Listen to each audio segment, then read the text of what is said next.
ဒီမျိုးသားဟာဇနီးဖြစ်သူရဲ့နှင်းချခြင်းကိုခံလိုက်ရပြီးနောက်တောနဲ့ထဲကိုခြေဦးတရထွက်လာခဲ့ရပါတယ်အဲ့ဒီချိန်မှာစွန့်ပစ်ထားတဲ့လင်းပြည့်ကြီးကိုတွေ့လိုက်ရပြီးသူ့ကောင်းထဲမှာအကြမ်းကြမ်းတစ်ခုရုတ်တရက်ပေါ်လာခဲ့ပါတယ်ချက်ချင်းအလုသမားတွေခေါ်ပြီးအလုစတင်มาတော့တယ်ပထမဆုံးလင်းကိုတဲ့ထက်ကတစ်သားဆွေးတွေနဲ့ပေါင်းမင်းတွေကိုတေချာစွာရှင်းလင်းလိုက်ပါတယ်တန်ကြီးတက်နေတဲ့တန်ပေါင်းတွေကိုတေးသေးချာချာပွတ်တိုက်ဆေးကြောပြီးမိကိုရောင်ဆေးတုပ်လိုက်ပါတယ်အဲ့ဒီနောက်လင်းကိုထဲမှာဗဒင်းပေါက်အသေးသေးတက်ဆင်ပြီးအဖြူရောင်ခြံစည်းရိုးနဲ့လာတာရောင်လက်ရံတွေကိုတေးသေးချာချာတက်ဆင်လိုက်ပါတယ်လေရင်တစည်းလုံးကိုလည်းအနက်ရောင်ဆေးထပ်တုပ်လိုက်ပါတယ်ဒါပေမဲ့ဒီလောက်နဲ့မပြီးသေးပါဘူးအရှိတ်ဘက်မှာအလို့သမားတွေကရေကူးကန်အတွက်မြေတူးနေကြပါတယ်ရေကူးကန်ပုံစံပေါ်လာတဲ့အခါမှာရေပိုင်လိုင်းတွေတွေ့တန်းထိတန်ပေါင်တွေနဲ့တေချာခိုင်ခန့်အောင်လှုပ်ဆောင်လိုက်ပါတယ်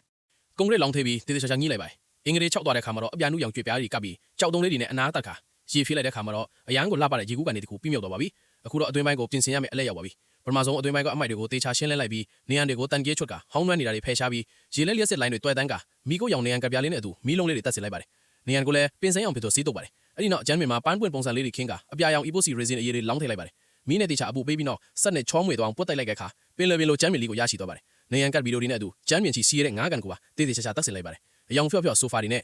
လှပတဲ့ကော်ဖီဆာဝဲလေးတွေကိုနေရာချထားလိုက်ပြီးနောက်အစိမ်းရောက်အပင်လေးတွေနဲ့အလှဆင်လိုက်ပါတယ်အေးဆက်ပျက်စီးနေတဲ့လေရင်ကန်းကိုစိန်ခန့်အဲခန်းကြီးအထိပြောင်းလဲလိုက်ပါတယ်ဒါပေမဲ့ဒီလောက်နဲ့မပြီးသေးပါဘူးအဲခန်းဘေးကနေရာကိုလည်းပြင်ဆင်ရပါမယ်အရင်ဆုံးအမိုက်တွေကိုရှင်းလင်းလိုက်ပါတယ်အိတ်ခန်းနေရန်ကတန်ကြီးတွေကိုဖယ်ရှားပြီးဖွေစည်းပုံကိုပုံမခိုင်မာအောင်လုပ်ပါတယ်ရေနဲ့လျှက်စလိုင်းတွေကိုတွေ့တန်းပြီးအပြာရောင်အပူကားပြားတွေတက်ဆင်ပါတယ်ကျမ်းပြင်အောက်ခန်းကိုတိချာတိဆောက်ပြီး 3D အနုပညာကျမ်းပြင်ဖန်တီးပါမယ်အပြာရောင်ကိုအောက်ခံထားပြီး 3D ပန်းပွင့်ဒီဇိုင်းတွေရွေးဆွဲလိုက်ပါတယ်စေတုပ်ပြီးမိခင်က6ခံပါတယ်ဇက်နဲ့အထက်ထပ်ပွတ်တိုက်ပေးတဲ့အခါကျင်းမုံပင်လိုတော့ပါတဲ့ကျမ်းပင်ရလာပါတယ်ပန်းကင်းရေပင်ပေါ်လမ်းလျှောက်နေရတယ်လို့ပါပဲဇိန်ခန့်ကတည်းနဲ့ဆိုဖာတွေကိုနေရာချပြီးအစင်းမင်အိတ်ခန်းလေးတစ်ခုရရှိသွားပါပြီအိတ်ခန်းရှိရင်မိဖို့ကြောင့်လဲလိုအပ်တာပေါ့အိတ်ခန်းဘေးကနေရာကိုတန်ရှင်းရေးလုပ်ပြီးစက်နဲ့တေချာပွတ်တိုက်ချောမေးစီပါတယ်ဝါယာကြိုးတွေတက်ဆင်လိုက်ပြီးတတောင်တတာထိစေဖို့အပူကားတွေထည့်ပါတယ်အပြင်ဘက်ဆုံးမှာအပြာရောင်နေရင်ကတ်လိုက်ပါတယ်ကျမ်းပင်ကိုမိကိုရောင်ဆေးတုပ်ပြီးနေကြပန်းပုံစံကွက်တွေခင်းကျင်းလိုက်ပါတယ်အပေါ်ကနေအဖြူရောင်အပေါ်စီလောင်းထည့်ပြီး